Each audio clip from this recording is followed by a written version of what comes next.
لو أنزلنا هذا القرآن على جبل لرأيته خاشعا متصدعا من خشية الله.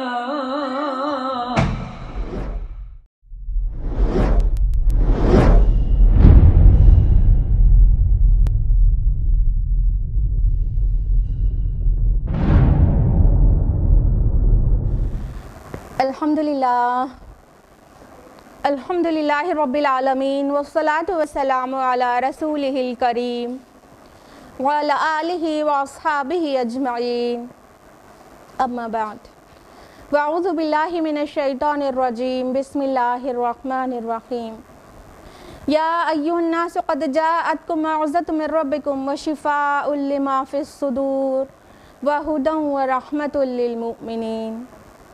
بسم اللہ الرحمن الرحیم. رب اشرح لی صدری ویسر لی امری واحلل عقدۃ من لسانی یفقہوا قولی. میری عزیز سامعات، آپ سبھی کا تہہ دل سے خیر مقدم ہے. Once again welcome you back.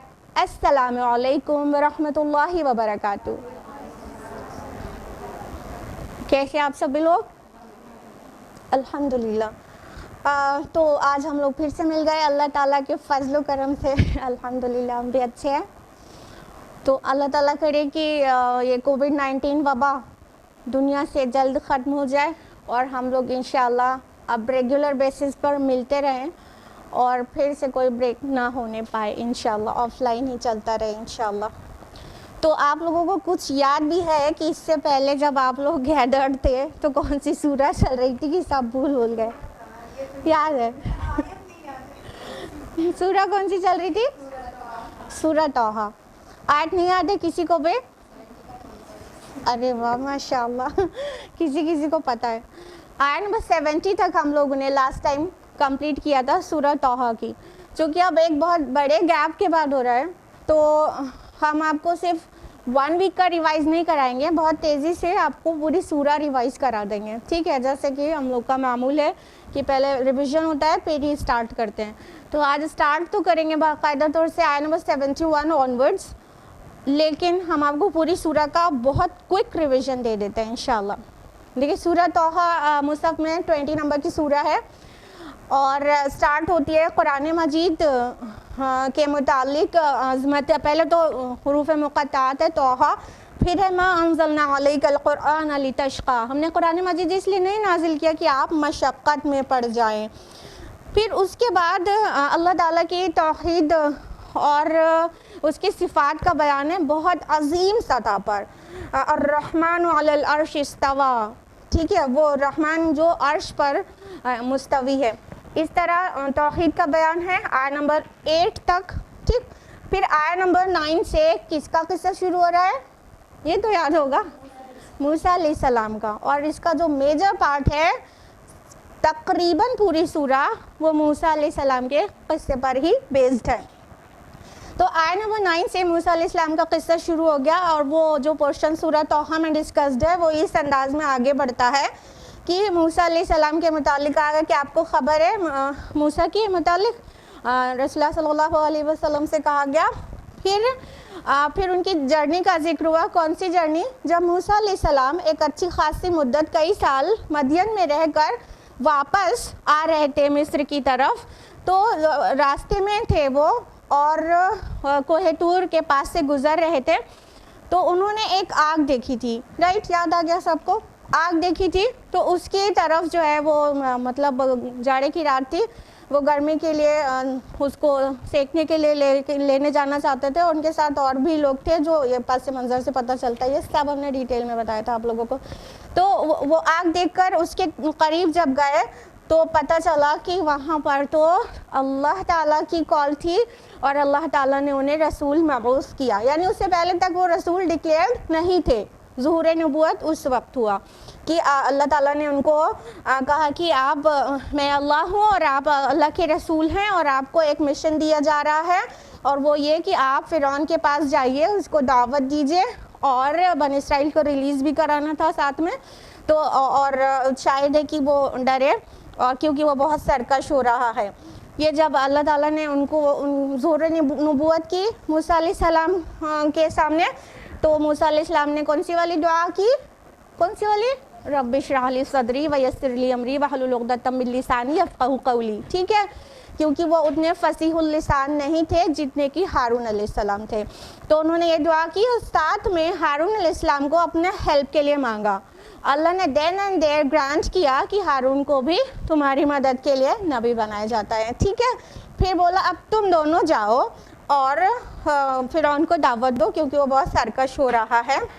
اور پھر اللہ تعالیٰ نے اپنی اس سے پہلے کی ہوئی نعمتوں کا ذکر کیا جو موسیٰ علیہ السلام پر کیا تھا. یعنی ابھی تو جو بھی دعا مانگتے گئے سب قبول ہو گئی نا, تو اللہ تعالیٰ نے ذکر کیا کہ ہم نے تو تمہیں اس سے پہلے بھی بہت ساری نعمتیں دی ہیں. پھر ان کی پیدائش کا ذکر آنے لگا کہ جب تم چھوٹے سے تھے اور وہاں پر بنی اسرائیل کے بیٹوں کو قتل کرنے کا حکم لگایا ہوا تھا اس ٹائرنٹ رولر نے, فرعون نے, تو تم کو کس طرح سے ہم نے حفاظت دی وہ سب آپ لوگوں کو یاد ہوگا.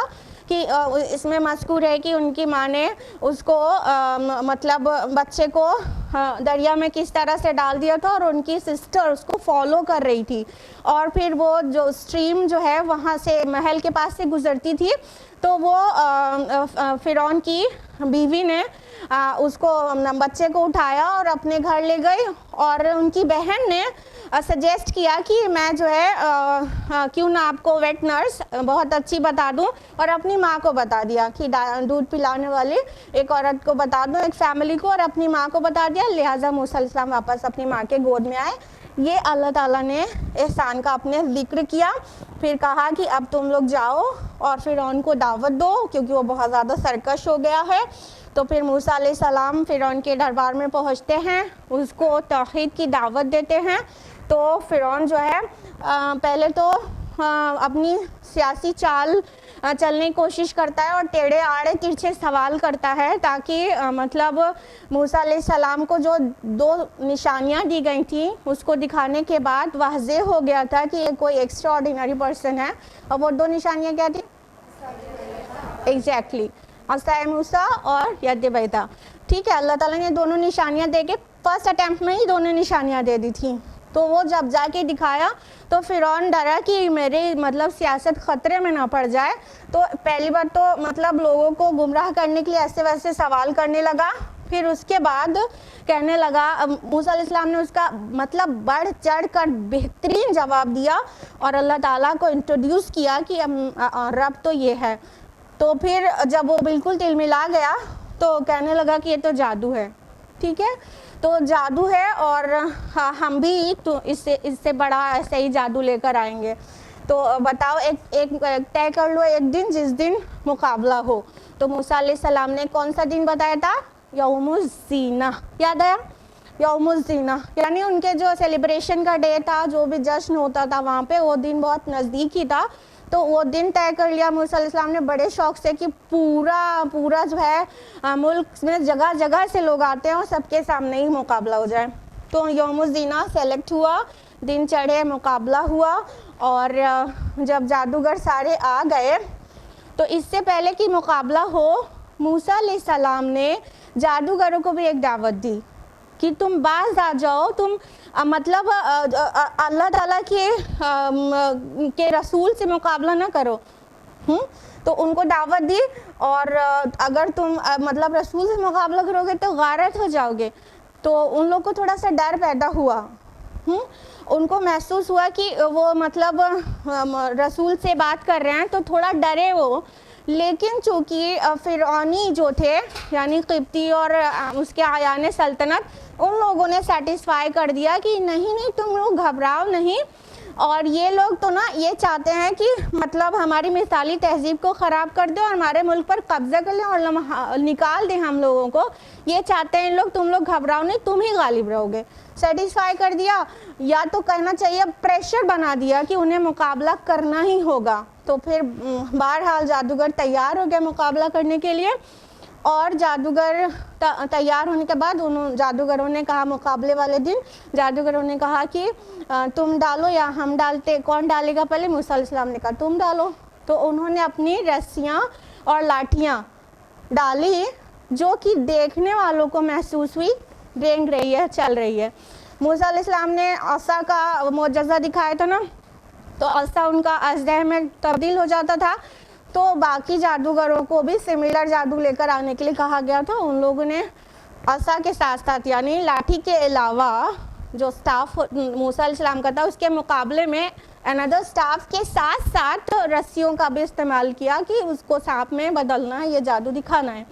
تو کیا، اور پھر موسیٰ علیہ السلام نے جب ڈالا اور اللہ تعالیٰ نے ان کو تھام لیا موسیٰ علیہ السلام کو کہ تم ڈرو نہیں موسیٰ، اور تم ڈالو، اور جو سانگ انہوں نے بنایا ہے نا سب ابھی یہ نگل لے گا. تو موسیٰ علیہ السلام نے جب ڈالا تو وہ ایک ایسا اژدہا بنا ان کا عصا کہ جتنے بھی انہوں نے رسیاں اور لاٹھیاں جو لوگوں کو لگ رہے تھے سانپ بن گیا ہے اور موو کر رہا ہے اس سب کو نگل ڈالا. جیسے ہی یہ دیکھنا تھا کہ جادوگر سمجھ گئے، کیونکہ ہر فن کا ماہر اس کی ایکسٹریم کو پہچانتا ہے اور اس کی لاسٹ لمٹ کو بھی پہچانتا ہے. ہر فن کا ماہر، اگر کوئی بوٹینسٹ ہوگا تو اس کو پتا ہوگا کہ مطلب پیڑ پودے کے متعلق جو بات کس حد تک ہو سکتی ہے.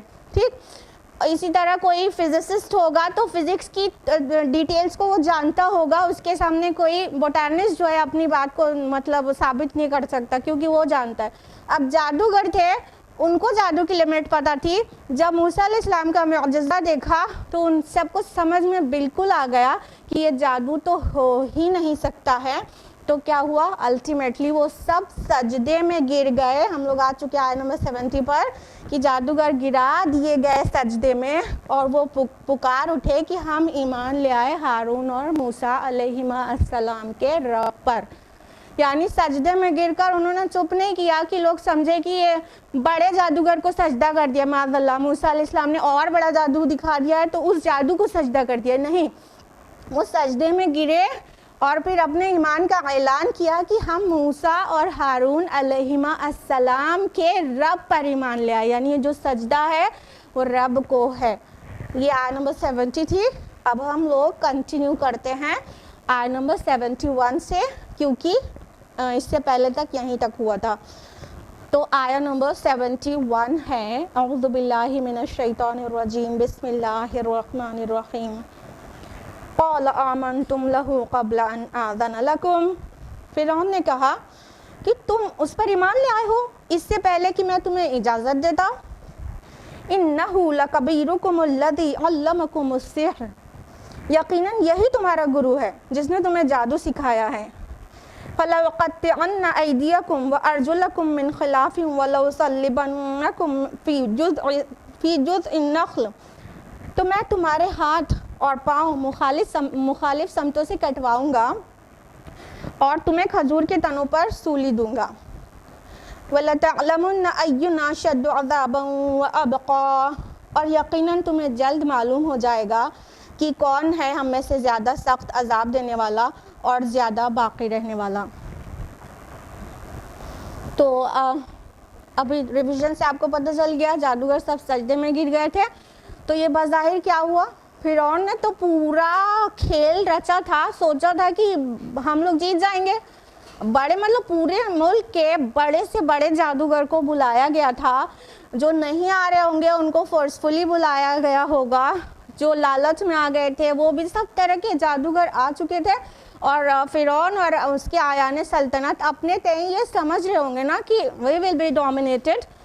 لیکن کیا ہوا کہ موسیٰ علیہ السلام کا جو معجزہ تھا اس کے سامنے جادو نہ ٹک سکتا تھا نہ ٹک پایا. تو کیا ہوا؟ بظاہر ایسا معلوم ہو رہا تھا کہ پورے مجمع میں پورے ملک کے مطلب اچھی خاصی پاپولیشن یہاں پر اکٹھا ہے اور سب کے سامنے فرعون کا تماشا بن گیا. اس کو مات ہو گئی اور اب فرعون اندر سے ڈرا ہوگا کہ اس کی سیاست، اس کی کرسی، اس کی حکومت خطرے میں چلی جائے گی. تو کیا اس نے اب پیترا بدلا اور کیا کہا کہ تم ایمان لے آئے ہو اس کو مان لیا, موسیٰ کی بات مان لیا, اور میں نے ابھی تم کو اجازت نہیں دی, مطلب ایمان پر بھی اس کا ٹالا تھا. وہ اجازت دے تو لوگ اللہ تعالیٰ پر ایمان لائیں. وہ تو کہتا ہی تھا نا انا ربکم الاعلی, میں رب اعلیٰ ہوں, میں سب سے اونچا رب ہوں. مطلب کہتے کیا وہ مطلب میرے محل کے نیچے مطلب نہریں نہیں جاری ہوتی. مطلب وہ اپنے کو رب بنائے بیٹھا تھا. کس سینس میں کہ حکومت اس کی رہے گی, سیاست اس کی چلے گی, قانون اس کا چلے گا, اور جس کو چاہے گا مارے گا اور جس کو چاہے گا جینے کا حق دے گا. وہ اس سبھی معاملے کو اپنے تئیں سمجھ رہا تھا. وہ رب ہے, اس کی مرضی سے ہونا چاہیے ایوری تھنگ. تو کیا ہوا کہ بھڑک کر بولا کہ کیونکہ اندر سے تو بالکل ڈر گیا ہوگا نا کہ یہ کیا ہو گیا, ابھی تو تھوڑی دیر میں میری پوری سلطنت جو ہے چور چور ہو جائے گی. سب لوگ اگر جادوگروں نے مان لیا تو باقی لوگ تو مطلب سوچیں گے کہ جب اس فن کے ماہر لوگ پہچان کے مان لیا تو پھر صحیح ہوں گے, موسیٰ حق پر ہوں گے, اور سب لوگ جو ہے موسیٰ کے فالوور بن جائیں گے, تو میری کیا بچے گی. تو اس نے فوراً کہا یقیناً یہی تمہارا گرو ہے جس نے تمہیں جادو سکھایا. یعنی ایک سیاسی چال چلی.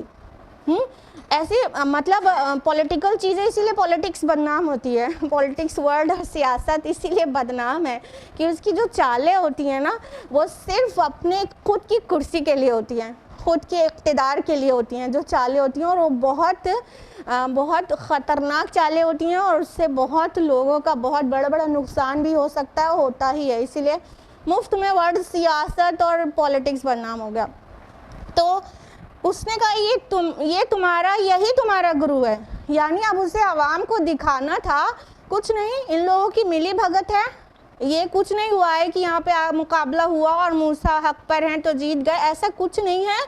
یہ ان دو لوگ آپس میں ملے ہوئے تھے اندر سے, اور یہ ویل پلانڈ تھا کہ موسیٰ ہم سب کے سامنے دکھا دیں گے, تم لوگ اپنی شکست تسلیم کر لینا, اور میں دکھا دوں گا کہ میں حق پر ہوں, تو تم سب سجدے میں گر جانا. یہ ویل پلانڈ ہے, اور سورہ اعراف میں اور واضح الفاظ میں آتا ہے کہ یہ ایک سازش ہے جو تم نے دارالسلطنت میں مل کر کی ہے, تاکہ یہاں کی سلطنت والوں سے ان کی سلطنت سے بے دخل کر دو, تو اور ان کے مالکوں کو بے دخل کر دو. یہ اور واضح الفاظ میں آ گیا. تو بتا دیا گیا وہاں پر کہ یہ اس لیے ہے کہ جو لوگ رول کر رہے ہیں, فرعون اور قبطی اور جو لوگ بھی اس کے آیان سلطنت ہیں, ان کو یہاں سے وائپ آؤٹ کرنا چاہتے ہیں یہ موسیٰ علیہ السلام اور جو جادوگر ہیں. یہ لوگ چاہتے ان کا اقتدار ہو جائے. تو ان کے اوپر اتنا بڑا بہتان لگاتے ہوئے کہ عوام کو گمراہ کیا. جب موسیٰ علیہ السلام نے وہاں پر دربار میں دعوت دی تھی تب بھی اس نے گمراہ کرنے کی کوشش کی تھی عوام کی. یہ جادو ہے کہہ دیا. جب عصا کو دیکھا اژدہا بن گیا, تو جتنے لوگ وہاں پر تھے وہ لوگ حقانیت موسیٰ علیہ السلام کی قبول کر لیتے, تو اس نے فوراً جادو کہہ کے مطلب اپنے فیور میں کر لیا وہ چیز, وہاں کی سچویشن کو. اور اب کی بار جب مطلب جادو کا مقابلہ موسیٰ علیہ السلام کے معجزے سے ہوا, تو اب کی ایک نئی چال چل دی. یہ سب لوگ آپس میں ملے ہوئے ہیں اور یہ چاہتے ہیں ہمیں اور آپ کو یہاں سے بے دخل کر دیں. یعنی ان کے دماغ پر پھر سے اس نے ایک پردہ ڈالنے کی کوشش کی, اور ساتھ ہی جادوگروں کو بہت بڑی دھمکی دی. کیا میں تمہیں مطلب تمہارے مخالف جانب کے ہاتھ پیر کٹوا دوں گا. یہ مطلب جو لوگ حکومت کے باغی ہوتے تھے ان کو یہ سزا دی جاتی تھی, ٹھیک ہے, ایٹ دیٹ ٹائم. اور اس کی ہسٹری اور بھی دوسری سویلائزیشنس میں بھی ملتی ہے. یہ بہت کروئل معلوم ہوتی ہے یہ سزا آج کے حساب سے, لیکن اس ٹائم یہ چل رہی تھی سزا. تو جو لوگ بغاوت کر دیتے تھے حکومت سے تو ان کو یہ سزا دے دیتے ہیں. تو وہ والی سزا ڈکلیئر کی کہ تم نے بغاوت کی ایک طرح سے, تو تمہارے اپوزٹ لمبس چاپ آف کر دیے جائیں گے. یعنی جیسے دائنا ہاتھ تو بایاں پیر یا بایاں ہاتھ تو داہنا پیر, ٹھیک ہے, اپوزٹ لمبس کو کاٹ دیا جائے گا اور تمہیں کھجور کے تنے پر سولی دی جائے گی. یعنی وہ کاٹنے کے بعد سولی دیا جانا کھجور کے تنے پر مطلب ہے سر عام کیا جائے گا یہ کام, تاکہ باقیوں کو بھی عبرت حاصل ہو.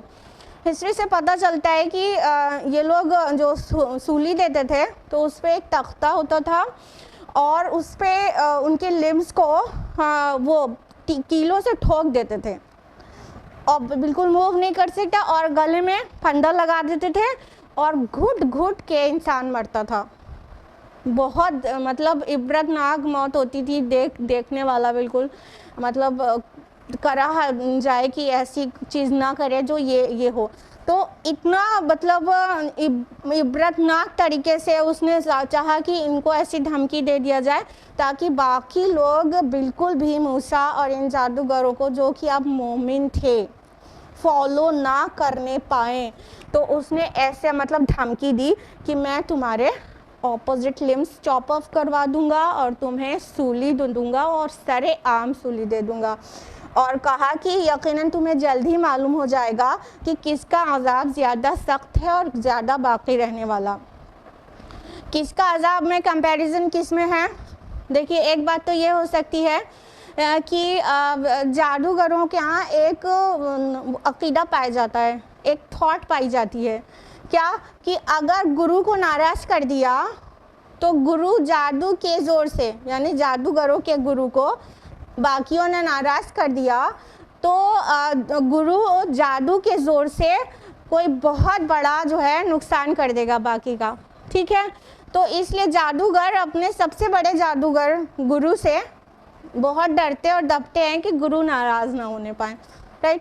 تو اگر یہ سوچ تھی اس وقت کہ تم مطلب سارے لوگ کا گرو موسیٰ ہے علیہ السلام, تو اگر یہ تم فرعون کمپیئر کر رہا تھا کہ ابھی تمہیں پتہ چل جائے گا کہ یہ جو تمہارے گرو کا پنشمنٹ زیادہ سخت ہے کہ میری, اور زیادہ باقی رہنے والی کس کی ہے. ایک تو یہ مطلب اس کا انٹرپریٹیشن ہو سکتا ہے. ایک اور انٹرپریٹیشن یہ ہو سکتا ہے کہ ہر نبی ہر رسول آخرت کی دعوت دیتا ہی ہے, توحید کی آخرت کی یہی بیسک دعوت ہوتی ہے. رسول خود سے پیش کر رہا ہے, رسالت کی دعوت اپنے آپ پہنچ گئی, رائٹ.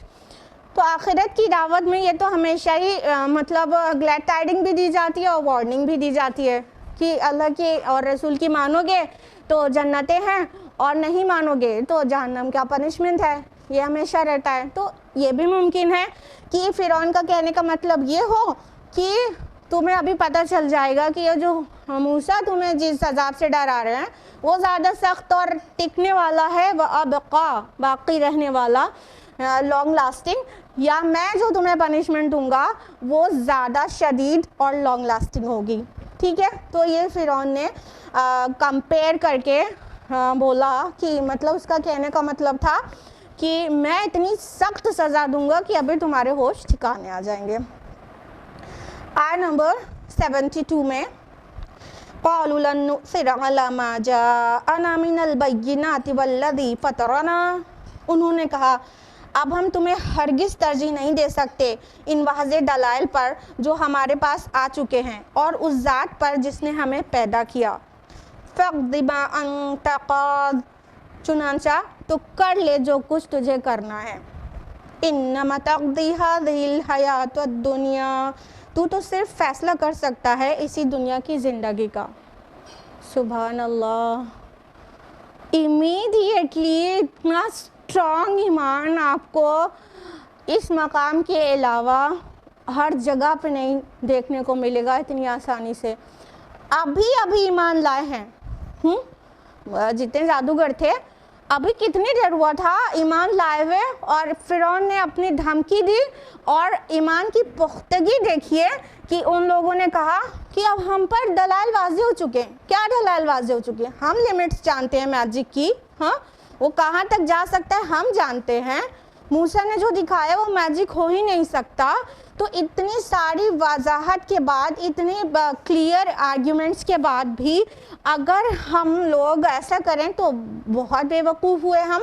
تو کہا نہیں, آپ فرعون سے کہہ دیا ایک دم اتنا ٹائرنٹ رولر ہے, پوری دنیا جان رہی ہے کہ مطلب دا ٹائرنٹ موسٹ رولر از دا فرعون at that time.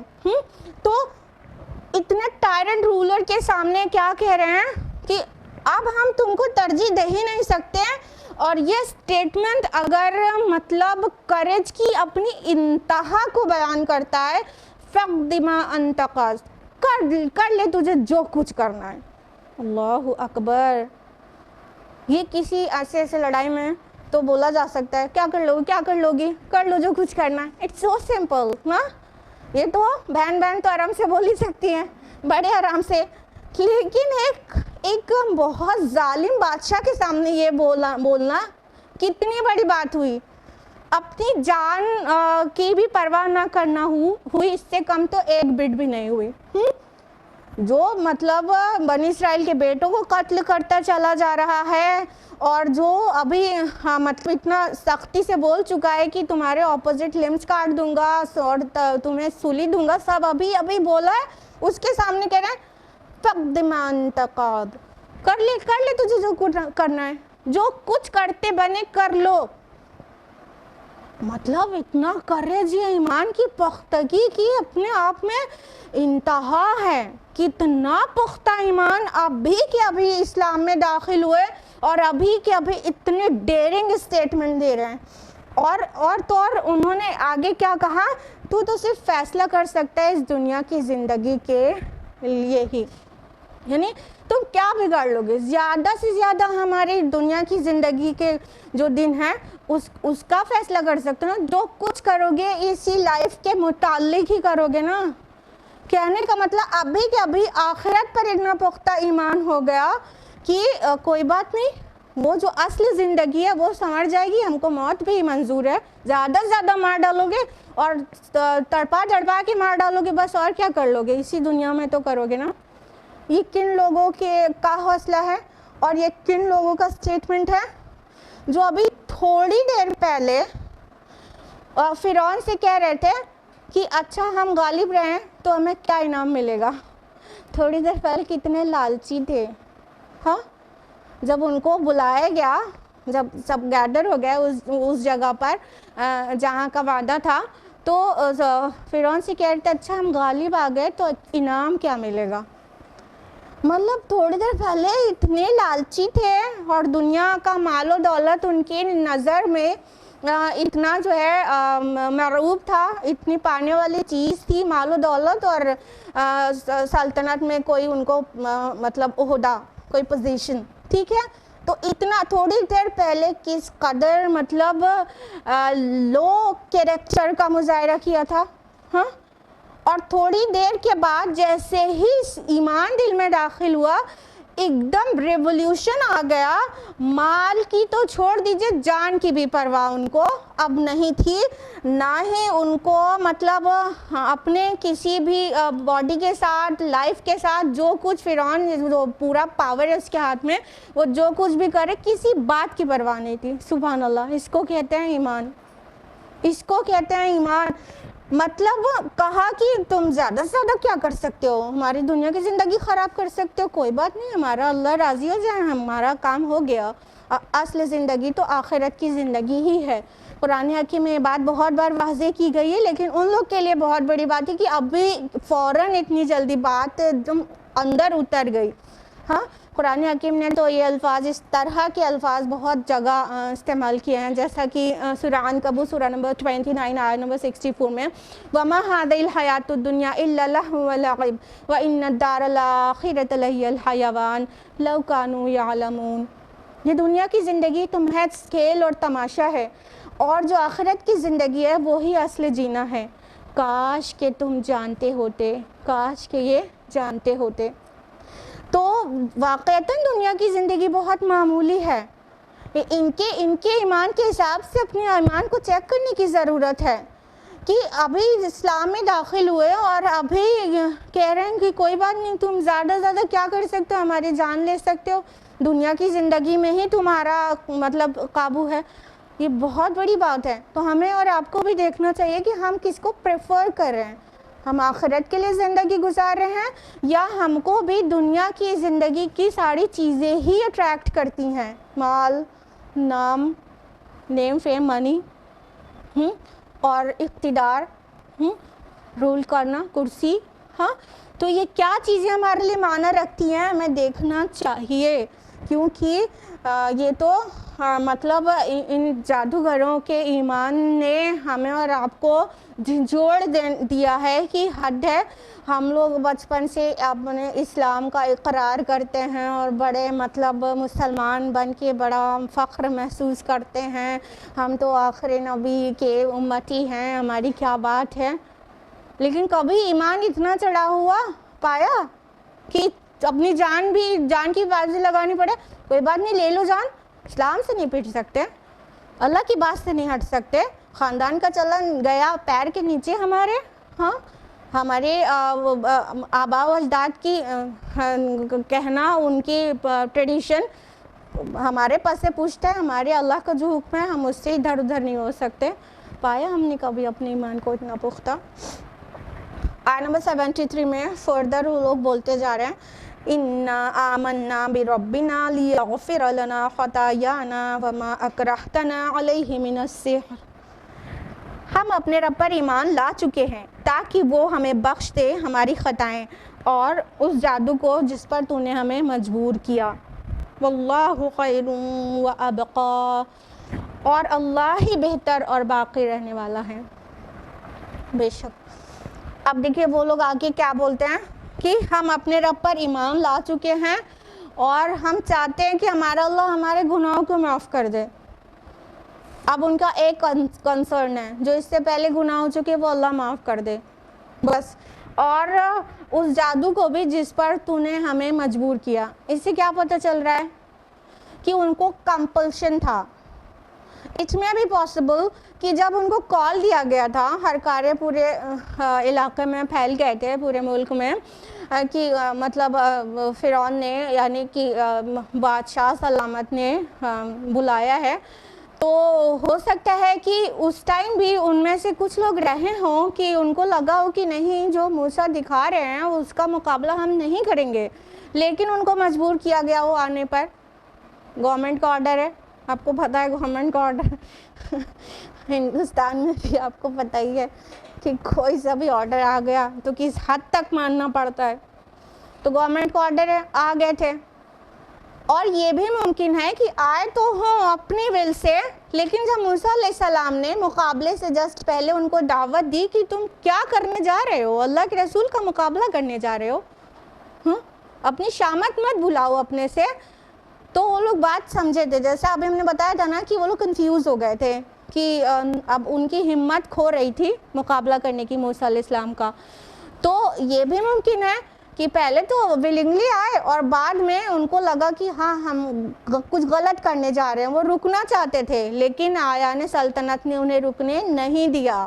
In per compulsion تھا اس وقت کہ نہیں, تم آئے ہو جس کام کے لیے وہ کرنا ہوگا اور وہ کرو. تو وہ اپنے آپ پر ایک جبر محسوس کر رہے تھے, تو پھر تیار ہو گئے تھے.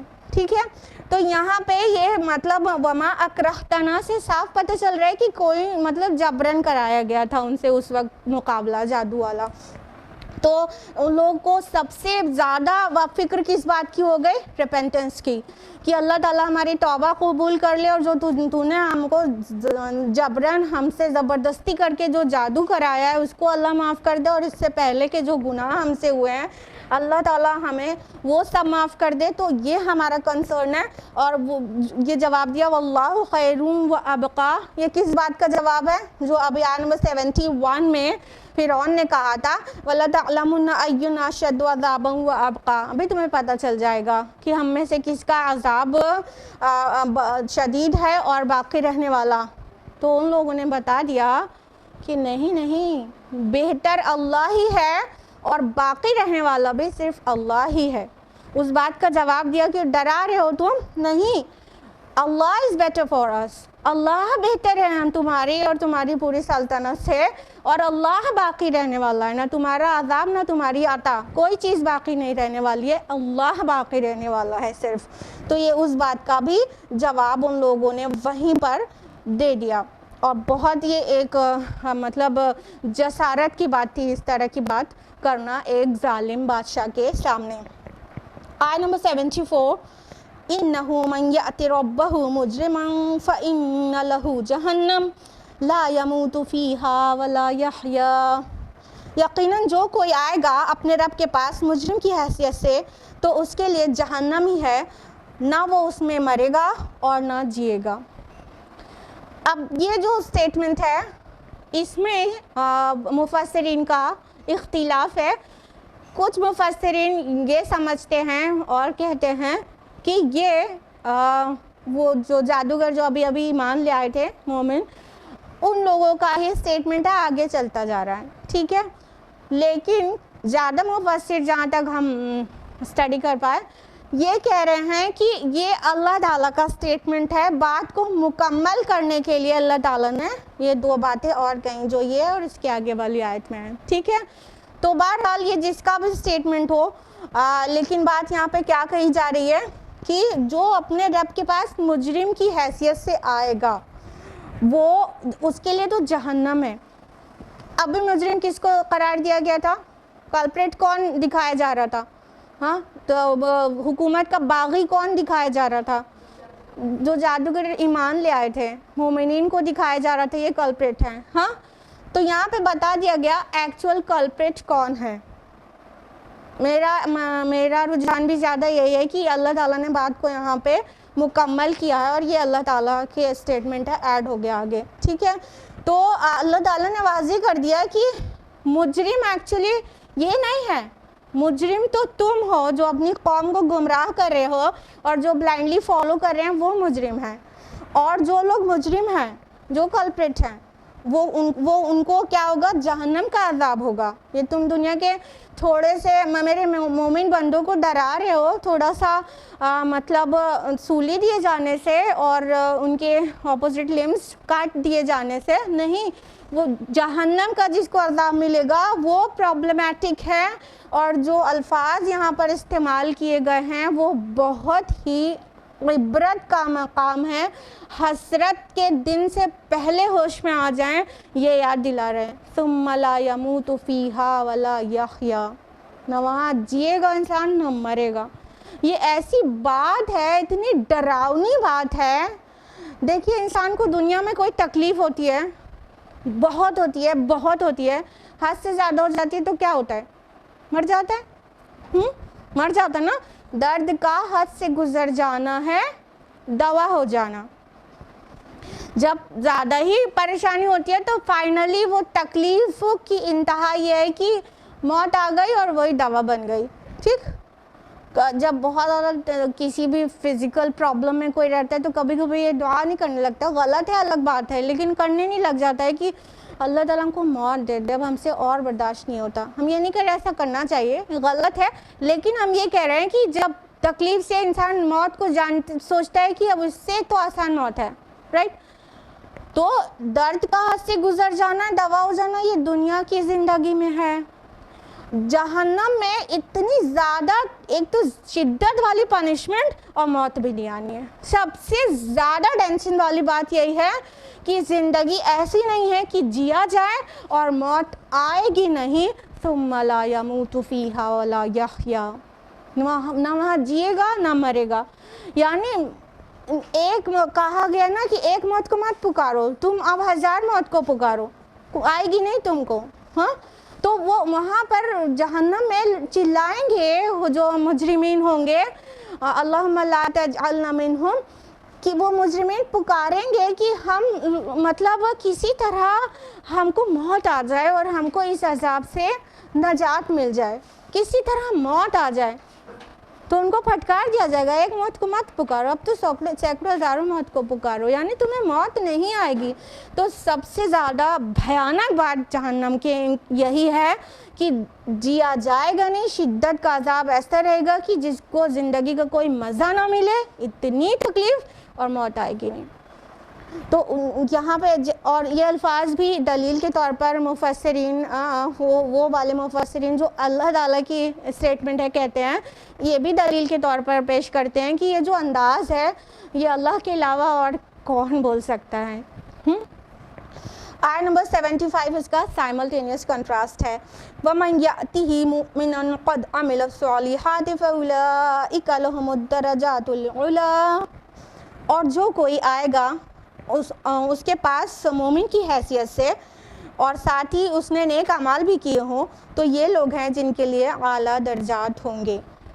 اب یہاں پر واضح کر دیا گیا کہ جو لوگ مجرم ہیں وہ تو جہنم میں جائیں گے، نہ جی پائیں گے نہ مر پائیں گے، لیکن جو مومن کی حیثیت سے آئے گا، جو ایمان لائے گا، ابھی ان جادوگروں نے کیا کہا تھا کہ ہم موسیٰ اور ہارون کے رب پر ایمان لے آئے، تو ان کانٹیکسٹ ان کی بات ہو رہی ہے۔ ایمان تو یہ لائن ہے جو مومن کی حیثیت سے آئے گا، اور ایک چیز کو جوڑ دیا گیا اور نیک اعمال بھی کیا ہوگا، ان لوگوں کے لیے اعلیٰ درجات ہیں۔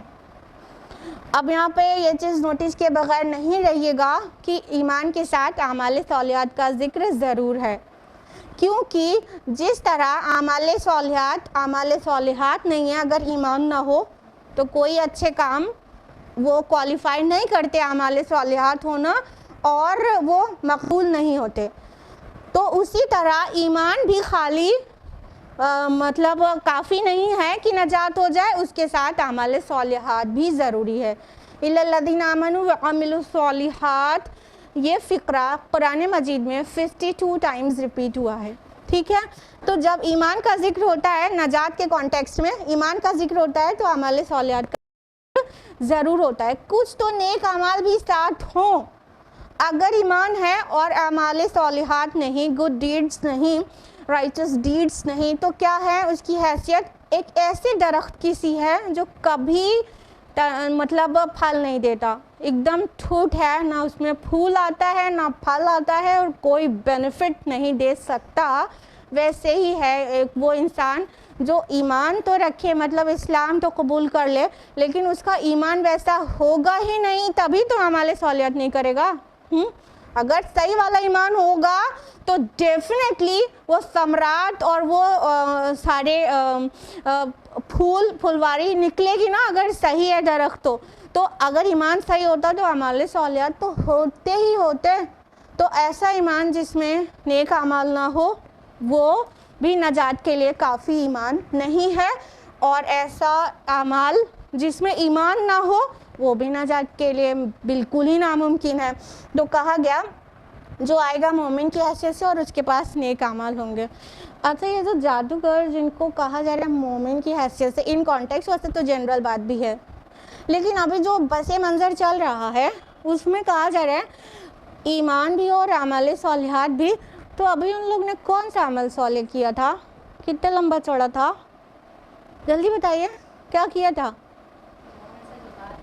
ہاں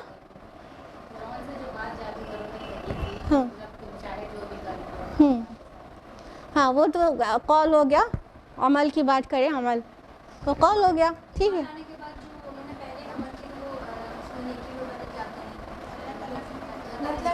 ایک چیز تو کیا تھا،